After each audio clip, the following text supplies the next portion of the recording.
We're talking about solar again today. Check it out.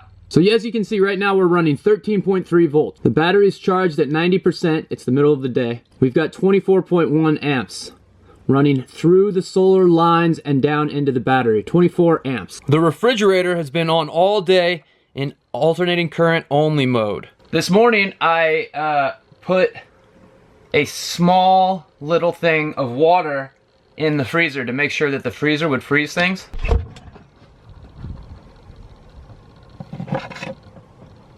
Though you may not be able to see it, there's ice in there. Solar powered ice. So despite the fact that the solar system doesn't necessarily charge the batteries quite as high as it wants, we're basically able to freeze things using solar power. We can freeze water. I think that's pretty amazing. Right?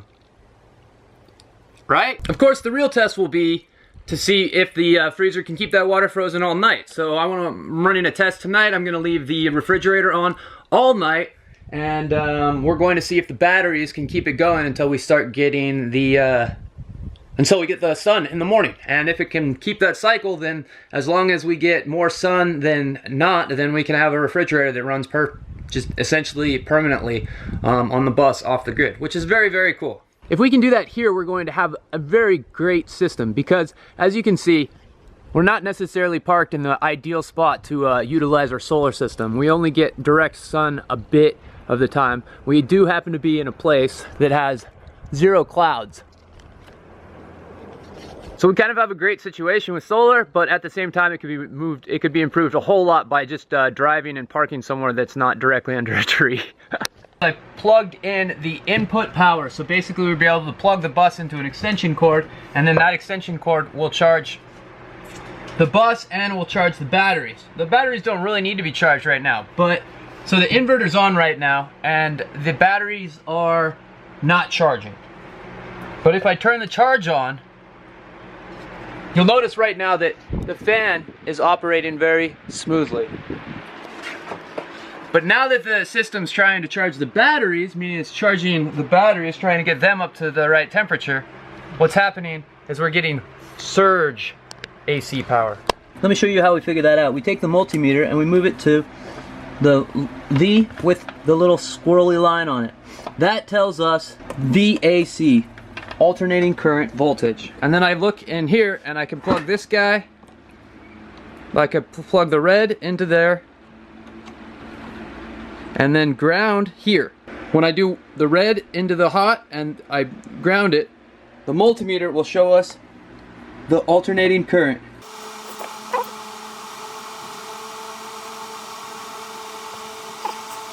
That's so funny. Oh, so now it's working. Well, naturally it's working right now because the batteries are charged up. But when the batteries weren't charged up, what we were getting was surge power. So the alternating current would go up, it would go to like 118, and then it would drop down to like 90, and then it would slow down, the fan would chill out, and it was causing a bunch of fluctuations in all the equipment. So I went to the manual to find out what the troubleshooting was for the what happens when you're getting surge power. Low output or surge power. Loose or corroded battery terminal? No way. Low batteries? No way. Loose AC output connections? No way. Battery cables are wrong length or gauge.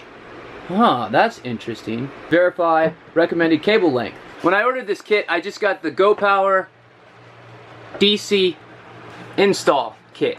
My thought was that this kit would solve a lot of the problems for me sourcing all the cables and the wires and everything like that. So when this kit came, I basically just assumed that the kit was designed properly for the system. But now that I read the inverter manual, you see it says that the DC wiring size, well, for 4-aught wire, it should be no greater than 10 foot of cable. But the DC install kit provides you with 10-foot flexible cables. Each cable is 10 foot. If you look in the manual, it says a combined length of 10 foot. Therefore, the longest that you want 4-aught DC wires to go from a battery bank to the inverter should be 5 foot each. So they basically sent twice as much cable as you need, and didn't make much of a mention of the fact that you're supposed to cut them in half and use only half of them. Sure, I'm the dummy who didn't read the manual and do what it said and cut the wires, but I also feel like if you're Go Power and you're sending out DC hookup kits, you might either want to mention in your documentation that the wires need to be cut at least in half, or just not send so much wire. If I basically built the system or thinking that the DC kit was like the right length, or just not send so much wire. Ugh. Anyways, this is not a project I'm ready to tackle right now. For me to replace the inverter in here and cut all those wires, it's a huge project. Luckily for now, since we're not planning on using shore power very often, we can just leave it the way it is for now and just focus on the build. But it's kind of painstaking that you pay so much extra money to try to get like the best thing that you can get, and you find out that it's put together so that the installation is not very clear. Not happy, Jen. So now I'm going to wire the 12-volt water heater. I'm gonna do that right now.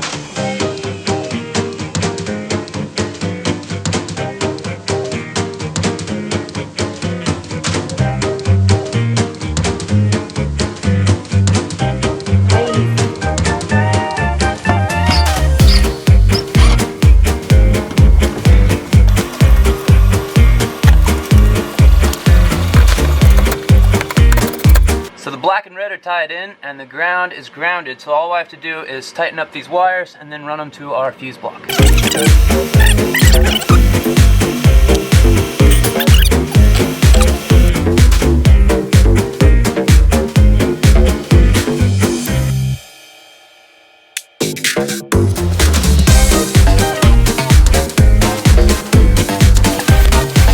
In the instructions for wiring the water heater, they suggest that you have a switch and a light. But what I'm thinking is I'm just going to have the fuse in place, and if I ever have to switch off the water heater, I'll just pull the fuse. Like for right now, we're not going to actually run power to it, we just wanted to wire it up. So I just ran the wires. So the last step is to plug a fuse in there and it'll be able to turn on.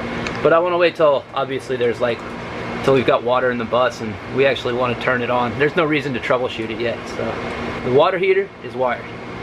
As we're reusing old bus wire, the wire that used to control things like the swinging arm and that kind of thing, it takes a little bit to assemble it into good lines. So this is going to be the furnace wire. V's basically just broken down some of the old wire that we pulled off the bus, and now she's just going to tie it all in together so that we can use it. And it's all organized. So we can run it easily.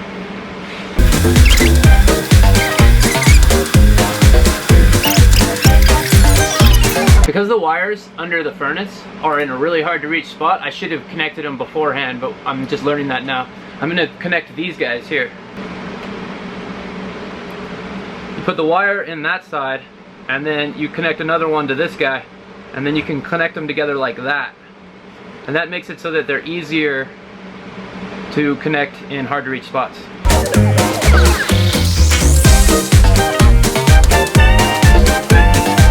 I mean these guys, we're using 12 gauge wire, and so these are the actual ones that are the right size. The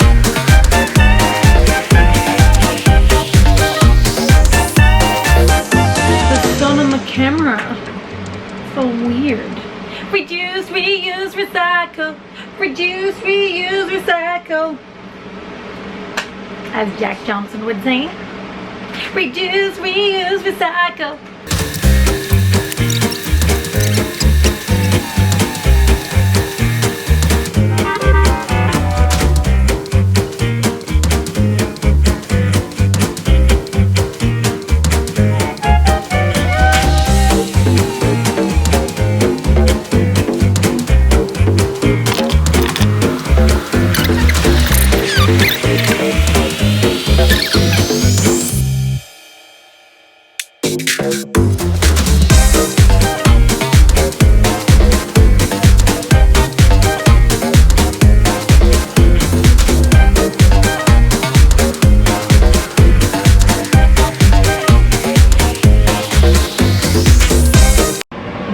Is the furnace thermostat. That guy right there. Now we need to connect the furnace to the thermostat. That's what we're gonna do. I'm gonna connect the purple to the blue and the white and black to the gray. And these blue and white go to the thermostat, which is right above me on the wall, and then purple and gray run to the furnace.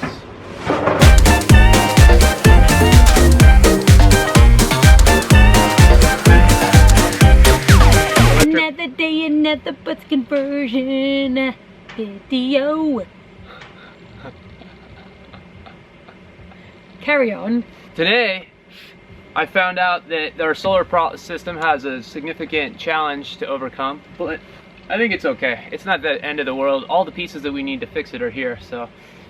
And it's also something that can happen in the future. Just because the power is surging a little bit, I don't think that it's an end of the world situation. And also, it'll still invert direct alternating current pretty directly, which means that it's not something that we need to fix immediately.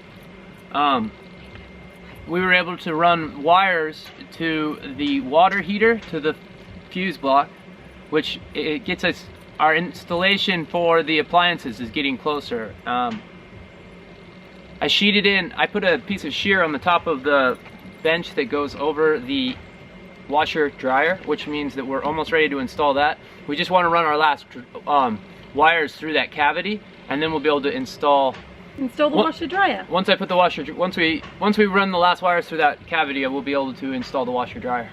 Yes. And you help me make 12-volt wires. I did. And you ran the company all day. I did. Oh, cool. I did.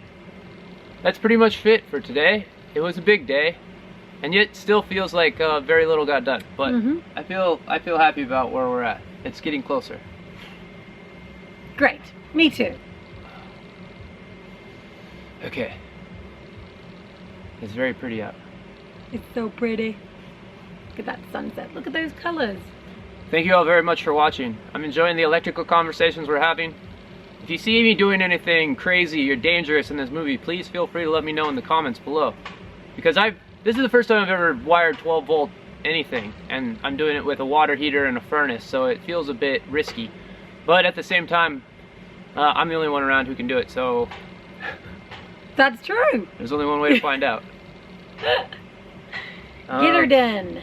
Cool. Thank you all for watching. Y'all look awesome. See ya.